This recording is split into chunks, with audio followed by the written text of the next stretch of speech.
morning, everyone, and welcome to another episode of Melissa's Tabletop Talk. Sorry, we are a little bit late today because I'm gonna blame it on him. It's all his fault. Shoot. He was a driver, so yeah. Never mind. Anyway. I blame the GPS. Yeah. Yes. Which wasn't Shut up, Melissa. existent. Shut up. Melissa, fine, everyone. Kenneth Koh, everyone. Okay. Yes, introduce yourself. They probably don't know who you are. Yeah, besides your name. You know what? It's probably better if you did introduction for me because you've known me for a while. Yeah, I told you to introduce yourself. I know. You go for it. Alright, Melissa, tell me something about myself. Your name is Kenneth. We work together. That's right. That's how we got to know each other. And How many years ago? wow, testing memory. 3? Has it been 3 years since we know each other? Correct. Actually, I'm not sure, but correct. So it's about 3 years. It's about 3 years. Yes. It's about 3 years. And when I got to know Kenneth, he did not look as good as he does today. Yeah. Not saying that he's very handsome, but talking about his skin. Why am I doing this interview? What? Okay. You said you're gonna roast me, so I roast you first, yeah? Okay. But anyway, Okay. we are off on track. We are gonna talk about the topic, which is the problem with positivity. And how, I'll just give you guys a bit of a backstory. How we came up with this topic was, I can't remember why he called me from the US. He's currently working there. He called me out of the blue for, I can't remember what reason. And we obviously talked a lot and we digressed to talk about Wellness Insider and about positivity because I was talking about body positivity, right? So then you were saying that there is a problem, there is an issue with too much positivity. And I was saying that I agree to a certain extent because of this whole YOLO generation. For all you old fogies who do not know what YOLO means, it means... YOLO. So lame. It means you only live once. You only live once. Yeah. So tell us, what issue do you have with this whole positive movement? Okay, I don't really have a so big an issue with positivity itself. It's more of, I think, in this generation I've noticed as I talk to more people, especially the millennials, right? Okay, how do I articulate this? You articulated it very well about half an hour ago. I know, but now we're live. Oh, he's getting live jitters. Yes, Melissa. Okay, the issue is that sometimes I feel people oversimplify the idea of positivity. Okay. Like these days, a lot of truths which can be more complex seem to be broken down or oversimplified. For example, you hear these mantras all the time, right? If you are just confident enough, you can achieve it. You know, it's always mind over matter. If you dish out enough energy to the universe will dish out energy back to you. So there's always this sense that this soundbite basically that as long as I'm positive enough or its cousin, confident enough in some form, that nothing can stop you from your dreams. And I think that works for quite a lot of people. But there will always be certain people, right, with a set of circumstances which are different from yours. And you might not be doing these people a service if you just keep telling them those things without actually tangibly helping them. So what you are saying, and I'm going to paraphrase this, is that these people, there's nothing wrong with the positive message that they're sending out. It's just that they're oversimplifying and everybody's unique. So each person's case may not because they're not positive enough or they are not confident enough, therefore they did not get their goals. Am I right? Sorry, I totally was listening. Why? Sorry, say it again. Why, Ken? And you see, that's the problem with my positivity. I was so positive that he was listening to me. Yeah, it's obvious she does not know me very well. 3 years, yeah. Okay, so well, yeah. I was just summarizing what you said. I know, but I totally wasn't listening. So could you repeat that? And I was saying that the problem is people are oversimplifying positivity when everybody's situation is unique. So telling somebody that just to have a positive mindset is not helpful. Yeah, because the situation may be different. and sometimes it's not because they are not confident enough or they're not positive enough, and therefore they're not reaching their goals.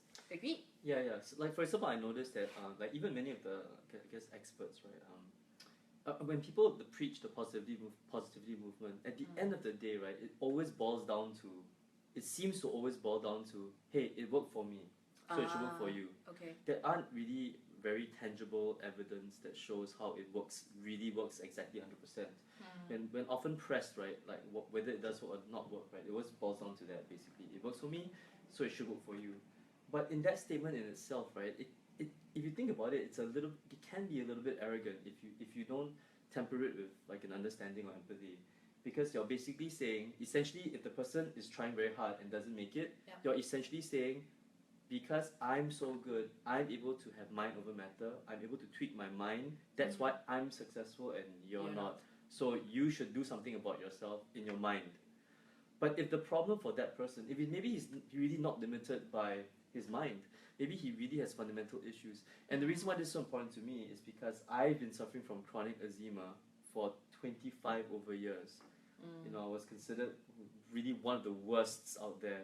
And you know, Melissa knows what I look like. You know, I took so many MCs, I'd work from home, I couldn't even leave my room, and I took all sorts of medicines, from steroids to anti-rejection drugs.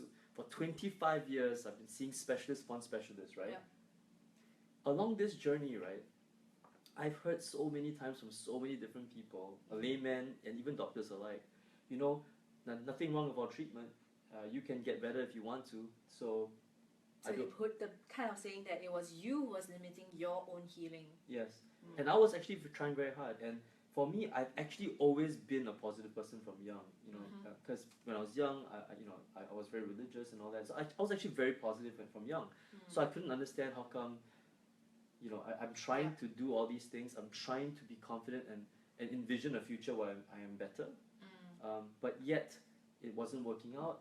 And to hear these things people tell me, it's okay to hear these things, right? But sometimes I feel that it gets to you, right? It gets to me because people say these things almost as though it's a convenience to make themselves feel better. You see, it's like you meet someone, they don't quite understand what you're going through, so they say this thing to almost validate their own existence. It's not everyone, some people. So, give me an example of that, because I know when we were talking about this, you were giving some examples of even life coaches who are doing that, and you know, kind of like saying that, oh, it's as you've mentioned earlier on, the whole, because I did it, I could do it, so can you, without really thinking about that person's real, actual situation. I think if you just look through many of the interviews of a lot of famous life coaches or motivational speakers, right, you find that there's some component of that at the end of the day, it's really about, it worked for me, so it should work for you. But one thing I've noticed was interesting to me is many of the very famous life coaches, right, many of them have stories in which they overcome some adversity, and of course they will talk about the techniques they use to overcome it. But sometimes I feel that the adversity which they go through aren't really the very extreme types, you know. For example, many have come out of poverty, and that's not an easy thing to do. But at the same time, right, in this world that we live in, you know, if you live in the right place, and if you are healthy, you are relatively charismatic and relatively hardworking, and relatively, you're not dumb, actually you can actually get out of poverty very quickly. But I also think it's not just about the positive mindset. I also think it's about recognizing opportunities as they come to you. And that has nothing to do with a positive mindset. Yeah, that could be wisdom or some sort of intelligence, EQ, IQ. Yeah, which is another, like, that could be, like, that's a fundamental thing, right? Which is outside of positivity. So that's another thing. Yeah. So sometimes people are lacking these things, not exactly positivity. And when they're lacking those things, what they need is not advice to be more positive. What they need is actual help. So for me, it's like, if you meet someone who's really struggling, you know, instead of saying you should be more positive, you can achieve it if you just think hard enough. Actually, how about understanding what the guy's really going through, put yourself in his shoes, and then see how you can help him? I think that goes even a longer way. Yeah, but that is definitely not easy to do, isn't it? I mean, it's very difficult. No, you're correct. Yeah. For example, like when you were saying about your extreme eczema, and as I said before, 3 years ago he did not look like this. 3 years ago, although Ken was already better, his skin was still shedding a lot. Yeah. He was sometimes very, very red. He looked like he had a sunburn when he wasn't. He was just looking not so healthy. Dark cloud over my head. You've got that. Yeah. Everywhere I go, there's like thunder and lightning and rain falling down. Unfortunately, no plants were growing from that. Yeah. Okay. So, anyway, but it's very hard to empathize as well, right? And I'm sure when you know that you are on the extreme end of the spectrum, nobody can really empathize with you. Right, but for the person that was like me, we're going through a path that not many people can understand, right? It's true. It's hard to. No, I won't say it's hard, but it's a challenge to try to empathize because it's a choice you have to make, and it's hard work. All I will say is that for a person like me, for those people that try to empathize, I'm eternally grateful. Okay. So, yeah, we would appreciate those type of people. True. I also think that sometimes that and I've mentioned this on Facebook as well, where I shared an Facebook video about how there is a difference between fitness professionals and fitness personalities, and I also feel that there are a lot of when I put in like positive quotes on Instagram, that gets a lot of likes. Yes. So do you also think that way, that there are a lot of people who are doing it just for the likes, to be that personality, to be known as the positive guru in that sense, but they may not actually be giving out real positivity or real. Yeah, see, those guys are in a dilemma because in today's society, right, everyone wants sound bites. Yeah. So you want short stuff that sounds motivational, will always get a lot of likes. But to really go deep and complex into something really helpful, right? Many people don't have the patience for it. So I understand that most people have to have a balance of how can I be short as possible and yet still get to the deep parts of it, which is really useful. Yeah. So what other problems do you foresee with tackling this whole... Okay, let's not talk about positivity as a whole, but what Wellness Insider is about body positivity. So what do you think, there is this whole movement right now, which I think is brilliant. We're moving into the stage where we are talking about being confident and positive about our bodies, no matter how we look like. But then there is a backlash saying that no matter what, you should not say that a plus-size woman is healthy or a plus-size man is healthy. And it's okay to be confident, to be big, but big is not healthy. Therefore, you still need to lose the weight. And of course, skinny also is not healthy. You look anorexic, you're thin, and therefore that's why you need to reach the whole so-called middle ground. But the whole idea is that you still should be confident of how you look like at that junction, no matter which part of the journey you are. Do you think that kind of contradicts itself in a sense? It sounds very confusing, I know. Some people are like, what did Melissa just say? But essentially, well, I can try to unpack that. Yes. So okay, let me try to unpack that. So this is just my views. You don't have to agree with me, although I know you never agree with me. So hey, don't say that. I agree with you about the problem with positivity. That's oversimplified. Oh, I didn't get the memo. Oh, thanks for agreeing with me. Okay, anyway, so yeah, I mean, here's the thing. Okay, here's some things I think about when I think about what you just said. Okay, when people say confidence, right? I mean, let's talk about what that really is. Yeah. What I fear is that, okay, so if you're plus size and all that, and sometimes people, I want to make sure that people don't use the excuse of I want to be confident in myself. It's an excuse to basically not exercise. Okay, I think for some people it is really like that, because, and let's not delude ourselves. As long as you're not deluding yourself, it's fine. Like statistically, it is shown basically when a guy is healthy, when a girl is healthy, they statistically will attract a lot of people to them. That is you can't deny that fact. Okay? So in life, all of us, we all want basically attention from other people. We all want to be validated. So being healthy and looking healthy, right, always tends to attract more people. So I think people are generally happier when they are healthier. So it's okay to be plus size, but just know that if you work towards being healthier, right, you're most likely going to be happier as well. If you're not doing it, and if you're, maybe you are along the way of doing that. It's just that right now you are on the way, right? But that's good. That means to say that even though your body is not reflective of where you are, your direction is getting there, right? And you can be confident in that.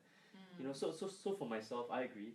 You know, 3 years ago, I wasn't very healthy. I didn't look healthy at all, as you mentioned. Yeah. But that's when I also started, as you know, I had a really big recovery all of a sudden. Okay, but when that happened, yes, I did take pains to get my direction correct.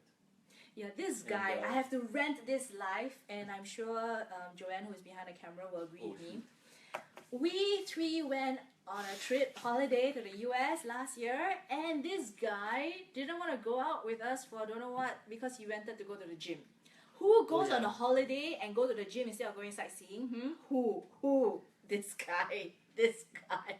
Let's just say, okay, I'm smiling right now, but when you've been flirting with death for months in 2009 and 10, all of a sudden, right, you will be disciplined when it comes to your health. We walked from the top of Central Park But all that's the true. way down. While these people were sightseeing, I went to the gym. That is correct. Yeah, we did more exercise in that day, okay? Well, okay. We walked from the top of Central Park all the way downtown, okay? And went shopping in Macy's. Right. That's how much exercise. I clocked like 30,000 steps or more than 30,000 steps on my Fitbit. Well, yeah, this is called creative exercise, right? So these guys are more creative yeah, than so me. he doesn't want to go with us. Yeah. Yeah. And then we went to Chicago. Okay, I said, go on a boat trip. I said I was going to the gym, but in actuality, I just didn't want to hang out with them. Oh, the truth is out now. Okay, go. You can do it will be called the Kenneth Tabletop Talk now. I thought you'd never leave. Okay, so. Oh, wow. Let me finish my thought. Okay. Yeah, I'm sorry, Mel. Okay, anyway, now this is our usual jabber. That's why I'm here. I love hanging around Mel. Yes. Back to where we were. Oh yeah, okay. Yes, exercising healthy. Yeah, so here's the thing. So I mean, I met people who they're plus size and then they go like, oh, you know what? I'm not ashamed of my body at all. You know? Mm-hmm. I've heard that a lot before as well. But then after that, I hear them complaining about things like, oh, but I'm so sad because I can't get a date. And things like that. Okay. You see what I mean? And so, are they saying these things to make themselves better over the fact that they know they don't have these other things that make them happy?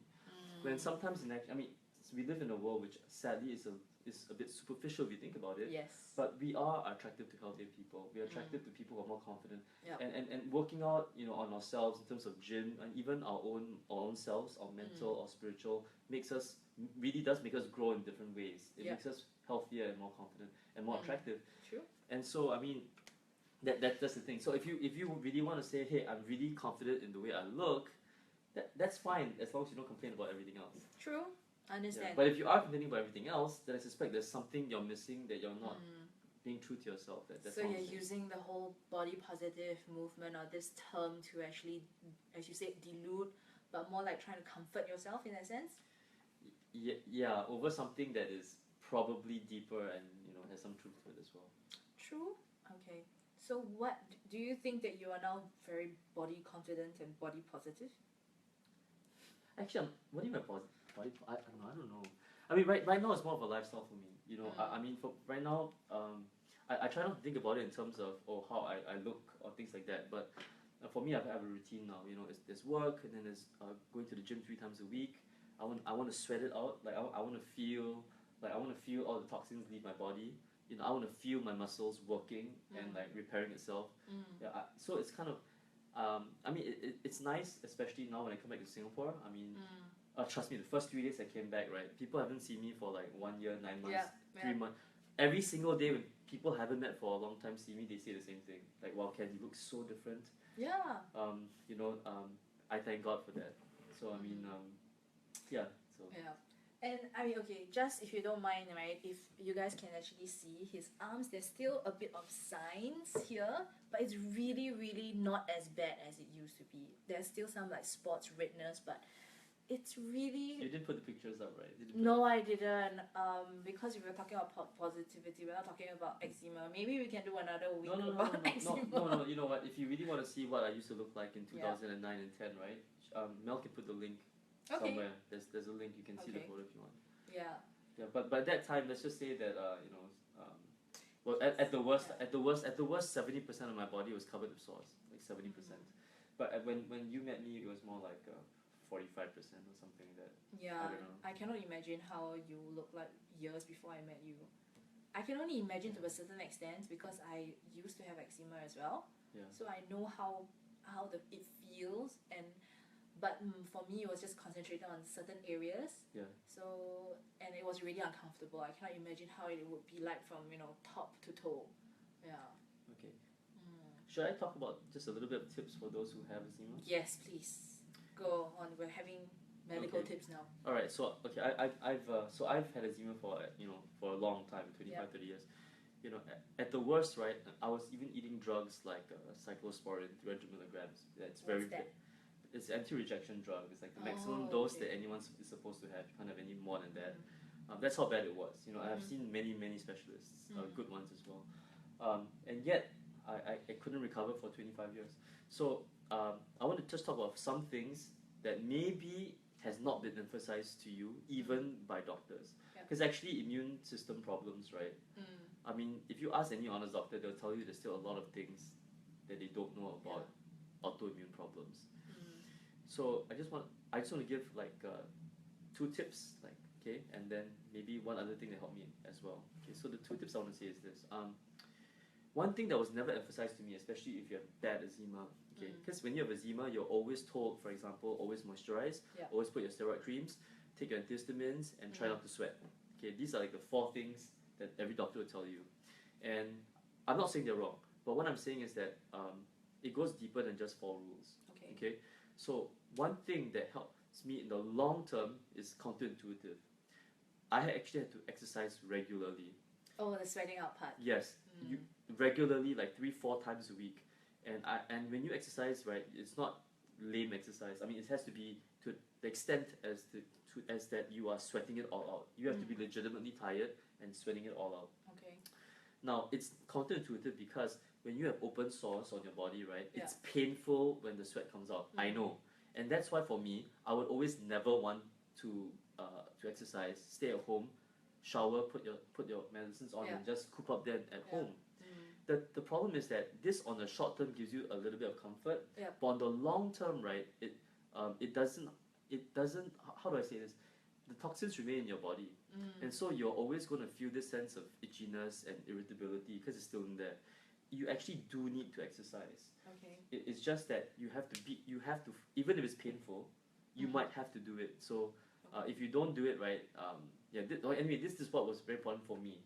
And then I had to basically drink a lot of water. So it's not just exercise. You sweat everything out, but you got to replenish that with water. And the other tip I'll give you, which is a low-hanging fruit, right, is basically to avoid sugar. Try to avoid as much as you can, because actually sugar, right, really does trigger a lot of things in our bodies. This is an easy fix. So exercise regularly, drink water, and yes, and I would definitely not drink sugar drinks, That cakes, means things it's like that. the refined sugar again, right? No refined sugars. Yeah.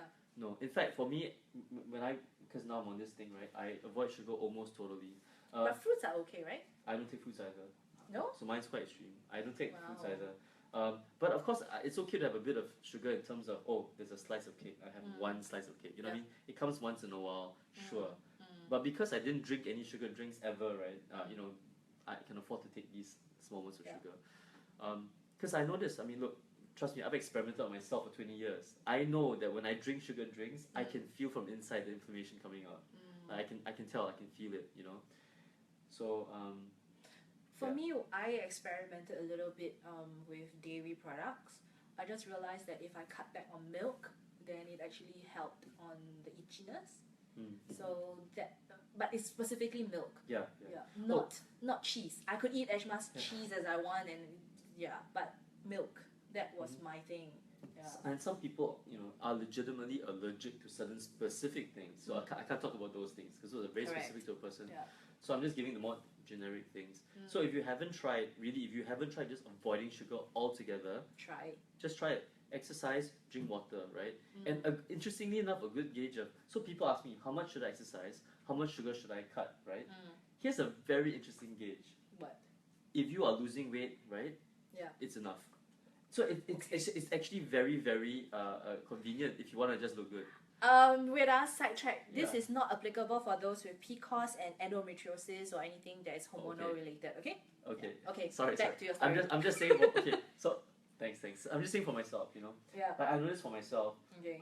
How much exercise is enough? How much do I have to cut sugar? For me, I noticed that when I feel really, really good, when I say good, I'm not talking about the way I feel about myself. I'm talking about physiologically, like inside. I don't feel irritable. I don't feel the inflammation coming out. Okay. It's always coupled with like the fact that I exercise a lot. I'm tired and I'm losing weight. It just seems to be like that. But It's a good gauge. Okay. I can tell you, okay, minus the exercise part, the sugar part, I Yeah. agree with you. No matter what kind of health stage you are, cut back on the refined sugars. And I did the experiment for 1 whole month where I did not take any processed foods, and I therefore, because I was watching my diet and I was eating at home most of the time, so I wasn't eating. I don't like cakes anyway, so I don't eat cakes. I didn't eat cakes. Once in a while I had the chocolate bars, but I naturally preferred the bitter chocolate. So there was very little refined sugar going into my diet for that 1 whole month. And I can tell you that after that, when you try to take anything sweet, Or it's like, no. ugh, no, why did I eat this? It's like, ugh. And you find that natural sweet stuff like fruits are so much better. You'll naturally be more inclined to crave for those when you want a sugar high. You will want like, oh, I feel like eating a piece of mango or something like that, Yeah. rather than that chocolate bar. And then after that, you become more mindful that you are naturally craving sugar, but you're craving for the better sugar. After all, fruits are better. It's got fiber inside there. Yeah. So I used to be very stressed out. I used to have a snack drawer. I used to have a snack drawer, and then I would be like, throughout the whole day, I'll be just going to my snack drawer, not because I was hungry, but because I was stressed. And when you're stressed, you need that sugar high. When you go down to your sugar low, what do you naturally want? Another sugar high, right? So yeah, if you haven't even tried it, just go. It's gonna be brutal for 1 whole month, but try it. Really, It's 1 week worth is it. not It's enough. worth it. Yeah. 1 week is definitely not enough. Try it for 1 whole month. And I could do it because I took a sabbatical, but of course it's going to be a lot more difficult for you if you are working on your normal life. But cutting out sugar, refined sugar, is actually easier than cutting out gluten, or starch. And I've mentioned this before, starch is not evil. Starch is actually beneficial for you. You need to eat starch. Okay, but refined sugars are not essential. They are kind of evil. And it's just easy to cut it out. Just don't eat that much cake. Don't eat the chocolate bars. I know it's a bit tough now that it's Christmas and going to be New Year's. But yeah, try it. You don't have to try it this month. Maybe next month. After Chinese New Year. I must say, I haven't seen Mel for more than a year actually, and when I first saw Mel, I did say, Mel, you're looking better. That's for sure. That's what we said to yeah. each other. Oh, you're looking good. I know, right? It's like the self-help club. Oh, you're so good. Okay, you're so good too. We are radiating so much positivity. So what's the problem with that? No problem with that. Just Yeah. as long as it's not just that, right? Correct. So okay, we are running out of time. Let's keep it short. Round up. One last thing. Yes. One last thing. So the biggest reason why I have this observation about positivity, right, is because I didn't mention about how I really recovered. These are things which I did to help me recover. My biggest so people always ask me, so what happened? Why was there such a big difference? Because obviously I was trying to be positive for 25 years. Yeah. I actually was trying to eat well and exercise well for 25 years, but I couldn't get through that hump. Sometimes, when you have autoimmune diseases, right? I mean, your baseline is just your baseline. Sometimes it's really quite severe. And being in Singapore's not a good place for allergies. It's really not. Better than Hong Kong. Okay. But anyway, but for my case, and my friends know this, I mean, my biggest recovery came not when I was the most confident actually. My biggest recovery came, you know my story. My recovery came actually at one of my most depressed points. I was so depressed because of other problems in life, personal big problem in life. Mel knows, and it's really bad. So I was really lost. I was really depressed, and that's why it's like, hey, my recovery actually didn't come when I was the most positive. In fact, there was a very big cloud. But for me, I'm Christian, so I remembered that I got my friend, who's also called Ken, and I told him, Ken, help me out. Can we meet together and can we basically read Bible and pray 3 times a week for like as long as it takes. And seriously, we actually did that. He's a very good friend. Yeah, he did that. We read the Bible, we prayed. We learned more about Jesus, and we did that for months. And it was actually over those months when all of a sudden it's like that internal baseline of my immune system, it just started to shift. All of a sudden it just really got a lot easier to be better. And that's the part which is, you can say it can't be explained. Yeah. But the point is that it happened at the time when I was the most depressed. And I believe that this really helped me, but it doesn't seem to be based on how I felt. Okay. But it was for me, it was a tangible help actually. And so I just gotta say that. Yeah, so to wrap things up, there is no big problem or real big problem with being positive. In fact, we encourage you to be positive and confident. It's just be very mindful whether are you just using the term positivity just to blanket yourself. There are maybe deep lying issues, and yeah, I mean, we are all on this journey to better ourselves. So let's work together. And thank you, Ken, for coming, and let's talk about the problem with positivity. I know he's ready to do a jokey video soon. Maybe we might. I don't know. He promised that he will roast me. I don't know. Today not enough. I was roasting you in the beginning, alright? Okay. Anyway, we are running out of time. Okay. So next week on Melissa's Tabletop Talk, I'll be talking to Angelina, who is the founder and the designer of our local sportswear, activewear called Angers. So I'll talk to her about what body positivity means to her, why she decided to start her own activewear instead of designing any other clothes. So stay tuned next week at 8:30. I promise to be on time. And I'll see you next week. She's Bye. positive. I'm positive. Yes. Bye.